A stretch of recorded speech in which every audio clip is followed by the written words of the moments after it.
Welcome to the Creation Innovation Podcast. I'm your host, Elizabeth King. Together, we'll have conversations with incredible human beings who have taken their creative outlet and turned it into something innovative.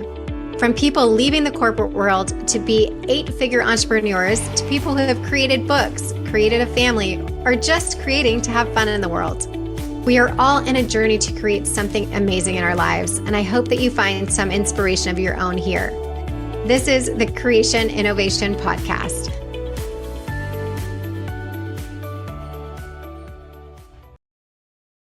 Hey everyone, welcome back to Creation Innovation. I am so excited today to talk to my friend.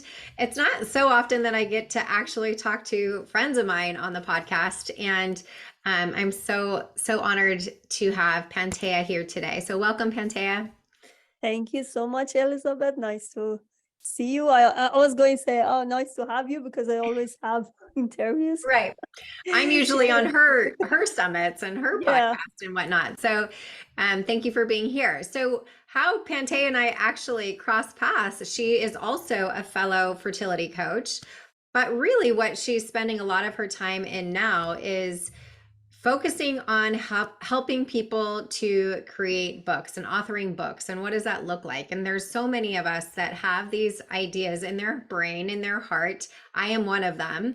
And Pantea and I have spoken about this as well for myself, but how do we get that from the conception of what we have in our head of writing a book and being an author to get to the other side? And before we get to that juicy bit of information that I'm sure you have, when we first met, you had a book on trauma, or you still have a book on trauma. Can you tell us a little bit about how you began, and I think that's your first book, how you began to get into that field, and again, how that came to be a creation that you birthed in this world from whatever you had been through. Can you tell us a little bit about that? Actually, my first book was Rules of Change for the Better. Oh, I love that. Yeah, that's my memoir kind of, but it's more practical version of what I did, my experiences through whole things and trauma that I had. I had an accident. Somebody just attacked me and with knife point. Oh my goodness. And yeah, he actually wanted to steal my car, and he did it and threw me out of the car, and I had lots of pain. And but the interesting point is this, I worked through my trauma, and after a few days, he actually returned my car. That was kind of amazing, because interesting. I believe that everything is your mind, right? In these cases, when somebody attacks you, you always try to push yourself hard and just thinking, oh, this shouldn't happen to me. Why this happened? I had these struggles. I'm not saying that I didn't, but the only thing I did differently was just let him go. And I said, if this car is for me, it's going to come back to me. You know, there are lots of visualization and lots of meditation involved in this process. And I practically learned that how it actually can happen in a true world. Yeah. You hear about those stories all the time, right? On TV and whatnot. If somebody hurts someone's family, or, you know, God forbid, murders them or whatever, and these families come with such forgiveness, right, to these perpetrators and whatnot. And I've always been in awe of that, because you never know until you are in that situation, right? Until you are the one who's attacked, or it happens to you, of how you're going to show up in the world. And I really do believe too, well, along the same lines as you, that our mind is everything, and it's this collective consciousness. Again, you never know what it's like when you're in it, right? Like, I would like to think that I would walk the walk if that were to happen to me. But I don't know. I think it would take a lot of kind of coaching through it, and or practice, so to speak, on getting to a point of full forgiveness of, you know, either something happening to me or to my family. Yeah. My book, the first book, is about change. people usually afraid of change. Mhm. And sometimes we just try to surrender ourselves with external change. Right. Like whatever happens in our society or whatever happens in our environment or life, we just accept it and we don't do anything about it. We try to just fight or defend, you know. Mhm. But I just through those lesson learned, I started thinking that life is very short at the first place. But since somebody want to kill you, and you see all your life through your eyes, like, oh Right. my goodness, it happened to me, you know, you can't believe it. But I try to build my life again. So I immigrated to another country.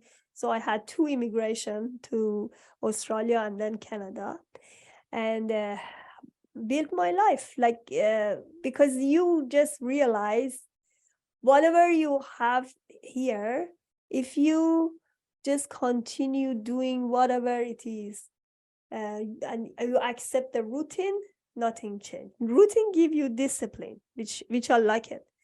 Yeah. But the problem is you never learn something if you don't challenge, if you don't start creation, don't start creating your life. So, and after that, then I came to Canada. Again, so many things happen. I have it in my book. They can go and learn. And what I tried to build my life in Australia, and then I came to Canada to do the to do some jobs, you know. So I did some transition. So that's why I have my YouTube channel, transition channel, because life is transition. You have to go through it, Yes. especially when you are a project manager and do IT. And right now I'm doing the health stuff, health genre and publishing branding, which is totally different. Right. Yeah. And so when you started writing that first book, did you always know that you liked writing or wanted to be a writer or anything like that? Because I I think a lot of love people it. who have these ideas of I want to write a book, again, myself included, I don't consider myself a writer. I don't particularly like to write. I don't feel like I'm good at it. And it's just more of this idea that I feel like I need to birth this out to the world to help other people. And I'm not sure how to get that there. So when you started your first book, did you just start and it started to flow? Like, how did that, was it the idea first that came? Tell us a little bit about that for No, people I who are just, always love writing and reading since childhood. And I'm from Iran. There is a street in Iran called Enqilab, and there is university there, and there are lots of bookstores. That was my favorite place. I always go there and used to look at the books, and I love it. I love reading and writing. And I had the idea of writing the book because I think everybody has a specific story to tell, and your story is so unique to yourself, but it may apply to many people.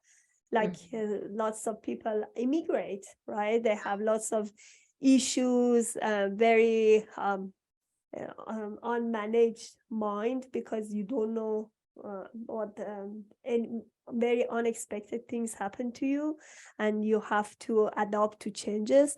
So that's why, yes, I have it, and I knew that I have to write, and it took me 3 years to write the first book. I just published it, nothing happened, nothing. Yeah. uh, then And you I just, self-published it? yes, I self-published it. Okay. Nothing happened. I mean, I didn't get any ranking, anything, because I didn't know about the knowledge behind the books. It took me 2 years to study and research about how to be a bestseller. Not, I know book is not easy to make a lot of money out of it. You may not be a millionaire or something unless you advertise a lot, or you know the strategy how to do it. But the idea of becoming bestseller is the way that people can notice you. So you have to know what's the strategy behind it. And after the first book, Rules of Change, I started writing other books and even contributing others in the book. to just bring more awareness, especially about the health genre. Yes. And I have to say, as you were speaking about just you researching it and figuring the things out, in my years of knowing Pantea, you are probably one of the smartest people that I know and so resourceful in knowing of once she gets into something, she really dives into it and is able to know so much about it. So, if you don't already follow her or know her, and you're thinking of writing a book, she is definitely somebody to be in alignment with. She has had multi best-selling books and has helped so many people to write their own books and be bestsellers as well. So can you tell us a little bit about that process of how you kind of started from your own and realized there was so much more to do in that, and now where you're at now with helping other people to bring their books to life and their ideas to life as well? So first of all, you have to know, why do you write your book, right? Sometimes you say, I have a memo, like what I had. I had a memo, but I knew there are some lesson learned inside the memo, right? So it's not only my story, it's what I learned about it and how you can apply change, because I was a change manager as well, right? So you have to know what you want to write. Is there any audience? Sometimes people say, I just want to write a book about my story. But how do you want to make money out of it? This is another part of it. Right. Sometimes you use it because you are passionate. You want to see yourself as an author, but sometimes you want to make money out of it. Is that possible? Yes, it is. To me, if you have a coaching business, or you have something like you are a doctor, you have a practice out of your book, something that can help people, Yes. that even with that, yes, you can also make money out of it. Yeah. I think people often feel like there's so many books on fertility, there's so many books on self-help, et cetera, et cetera. But your voice matters, right? There is somebody that is going to resonate with that. And that's kind of my thought process. If I could help just one person by the book that I write or the books that I know that I want to write, then that's okay for me. And again, I think finding your why, as you say, or the motivation for each person is really different, and knowing that no matter what it is, it's okay. So you don't have to say, I'm going to want to be a New York Times bestseller if you're only wanting to say, I want to help one person. But by all means, if you want to be a New York Times bestseller, go for it, right? That's amazing. And I think that that's so cool and so possible too. There's so many people that are doing that probably never thought that they would be also. And there's no reason that you can't too. You have to know, first of all, you need to talk about your book in Yeah. podcasts, in YouTube channels. I have a YouTube channel, I have a podcast. So it's not because I don't only have one book. I have, right now, I just focus on my health part of the journey, because after rules of change, I had naturally conceived, and I do fertility coaching, and I'm FDN practitioner. So that's why I focus more on the health genre. So that's you have to know exactly. You cannot just write everything, Yeah. right? You should have a genre. Like some people are novel writers, right? So Right. they just write the novels. There are lots of audiences, they love to read about your novel. They Yes. want to know about this. Some people only write about the how-to books. But to compete and to stand out, you have to talk about your book all the time. Yes, it is. There is a strategy to be bestseller, but if you want to continue to be seen, you need to have a coaching program, a system that can actually promote your book all the time, or you have a community to talk about your book. So book is only entry point. Yes. Yeah. And what would you say to somebody? I spoke to someone this week and they said, I have like 4 or 5 books that I've started, but I don't complete, because then I have a new idea and I change to this next idea. For somebody who's writing a book, do you think that's okay and you just go back to it when you want to? Or do you say, help them to really focus in on, okay, let's just power down on this one idea, this one book, and get through it, and then you go to the next? What do you suggest for somebody who's in that type of Actually, situation? people are very excited when you want to write their book. The excitement is good because that's the energy Yeah. that help them to just go and write. But don't try to generalize things, right? You don't let's say if you say if I generalize it, maybe I can have more audience, right? Let's say I just want to have example. Let's say general health, how you can optimize your health. That's a good topic, but not everybody is interested for just optimal health. They need something more specific. Let's say only about the fertility, or even go more narrow about the PCOS or autoimmunity. Go only about the autoimmunity, about Hashimoto only. You know, Right. Yeah. so going narrow doesn't mean that you lose your audience. It means people who are very interested and they really need to know about this, they Yeah. go and find it. And you don't need to be very expert about everything, because we don't know everything. The only thing people need is to see you as somebody who apply the same thing on ourselves. Like, let's say for naturally conceived, we had lots of contributors in the book, and Elizabeth is one of them. And everybody actually talk about their own health story and the success that they could get pregnant. And that's enough, I guess, Yeah. because that's what people need to know. Not information is everywhere. They can find it through the Google. And Right. right now there is AI, right? Yeah. Artificial intelligence, they can do everything, right? But people, your story is unique, right? Nobody can tell your story. So you have to be more specific, and you have to have a niche. Yeah. It's okay if in your first book, don't focus on your first book too much, because for me it took 3 years to finish the first one. But right now for me is much easier, because I know exactly what I'm going to write. So if in my workshops, I always talk about this with my students. Only 3 days takes, you can have a map, even 3 hours, right? But people, it takes some time. People just gather the information and focus on what they want to write. Yeah. I think that's a really good point as far as having a coach to help you through this, right? And Exactly. still people have this idea of what a coach is or isn't. And, when I started in 2008, which seems like a million years ago, people didn't know what a life coach was. They joked that, oh, you're from California, you eat sushi and you have a life coach. Like now everybody's a life coach. And even with that, in that, they tell you to niche down, right? So that you have the focus of where you're going and who you're talking to.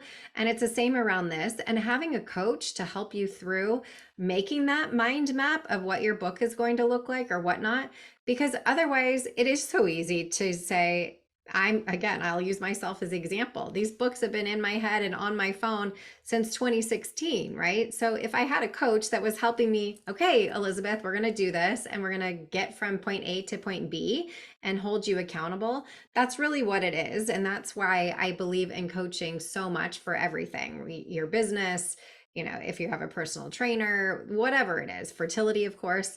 But knowing also that it's a short period of time, because I think when people feel like, oh my gosh, I'm going to invest in this coach to help me write this book or whatever it may be, or consultant, it's just a short period of time to hold you accountable to get to the result that you want, right? Because sometimes we don't have all the knowledge that we need in order to do that, or we think that it's, I couldn't possibly be an author, right? It seems like something that the other person can do, but not me. And to your point, some people say you only need to have 10% more than that, or know 10% more than the last person to be an expert in that field. And like Pantea said, people just want to know your story and see the possibilities and the hope in whatever it is that you're quote unquote selling in your book, right? Whether you're actually selling it or you're just sharing your story, they want to be able to see themselves in that too and take away some good ideas. So I think having that ability to have someone to help you even do that map of, you know, like what are the chapters look like? What are the ideas look like? Am I a single author? Am I collaborating? And all those sorts of things. So collaborating has been something that's fairly, or it's not new at all actually, but I feel like more popular maybe now amongst people who are generally not authors. Can you tell our audience what that looks like to Okay, collaborate on a book? I started with collaboration, to be honest. I Okay. started about, I wrote a chapter in one book, and that woman was very popular, and she had a very big network, not now, but those days she had. Mm-hmm. And that gave me a lot of exposure. So because you are not the one, other people market you, right? So they had physical venues, and they had lots of events, so I involved with them. They had publicity on TV. So that's a door to so many things. Like when I have contributors inside the book, we all go through live events. Like we have live lunches. We also have summit. I also do the press release for them. So with only one chapter, and I also have my own process of how to help them. They don't need to just write it for me. I just do the podcast interview and transcript it and modify it together. So that's why only with one chapter you can be a bestseller author without writing the whole book and going through the process, because book is not only um, writing. Writing is one part of it, right? Right. You should have a formatter, you should have editor, you should have somebody who help you with the Amazon strategy. There are different formats for the book. You should have it like ebook. You can have a paperback, you can have hardcover, and there are ways you can distribute it in different bookstores. Yes, you can do it yourself, but the problem is, like for me, it took me 3 years to write the first book and 2 years to learn. We Right. just help you the shortcut and not to do the um, whole process again and again for just wasting your time and money. Because my first book, after I published it, the publishing was not the right choice for me those days, because I had to republish it again. The cover was awful. The uh, the categories I chose was awful. Everything about the Amazon strategy I didn't know, Sure. right? And I thought if I promote it and advertise it, I can get more exposure. And that was the worst idea ever. Because if you don't build a foundation for the book, you cannot get attraction, you cannot get any clients, or you cannot get any readers out of the book. Right. If the edit is not good, you cannot uh, get a lots of good reviews, right? So a book should be good. Yeah. The format should be good, because when they open it, they can read it. Sometimes there are some famous writers I can see, they got a lot of exposure because like they have lots of followers, but when I open the book, I cannot read it. The fonts are so small, and you can't even go through it. You get Yeah. very bored. Right. Yeah, And I think to your point also of doing the research and everything, what part of what I love now about coaching and helping other people through their process is I can take all the times that I fell and all this money I spent and help somebody else get there faster, right? And yeah, I don't know about you, but I'm all about help me to get to the other side faster and with exactly. less pain than I did before. And that's the beauty again of working with somebody who's been through it and knows the process, because they can say, "Oh, do this, don't do that. That doesn't work." And or helps you to avoid that not so much pain and suffering, but in my case, I would say, as much as we can avoid that in any way, then let's do that, right? You have to outweigh the cost of the physical cost of what it's going to run you versus the cost of your time and energy to say, oh, I wish I would have known differently. And I wish I would have invested in that so that I could have shown up as a bestseller on Amazon or whatever it is. So I think again, if you're contemplating writing a book and or having a collaboration of a book, really look into this whole idea of what it would be to invest in partnering with somebody to help you through that journey so that you can show up in all these right categories to get bestsellers, so that you can know that it's going to be well written and edited so that somebody is going to want to review it and have that show up, because all those things do matter, even if it's just a one book that you want to get out there or 3 or 4 books. It all makes a difference, because that is your imprint on the world that won't ever go away once it's out there. Interesting thing about the book. If you have a genre and if you have a niche, let's say I have a book called The Gap, and I have Needs Gap. They are in one series. And the interesting thing, whenever I promote one, another one get promoted. So I create a series with the books which are really related to each other, and it helps them to boost both of them together.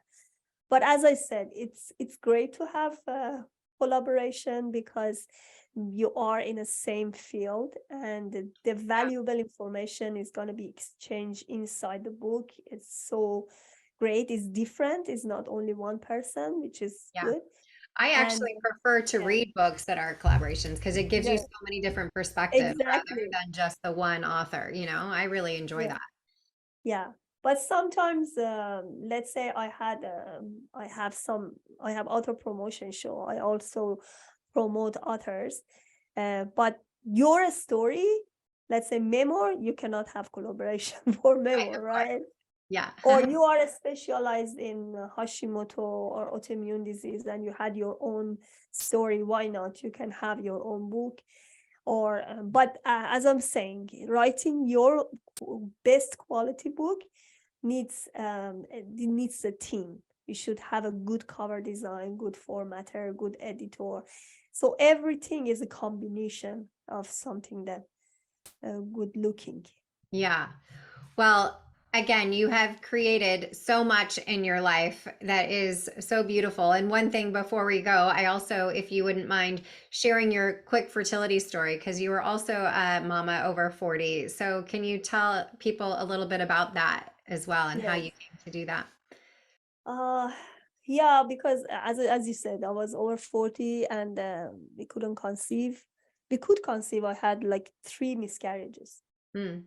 But in one point you have to stop. You said, okay, I'm going to go to IVF. But the problem with the IVF, if your foundation of your body is not great, it's going to be fail. Right. So that's why I was introduced to holistic medicine. I knew that I have to look through all body, not only the fertility part, and also mind, the spirit, everything together. Yes. Because for some people think that medication can do the miracle or IVF can do the miracle. I'm not saying they are not, like they need, some people need medication. Yeah.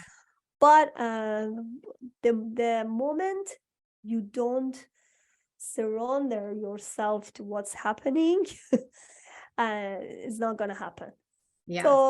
So after that, I actually had my baby after 2 years of struggling and doing the holistic medicine.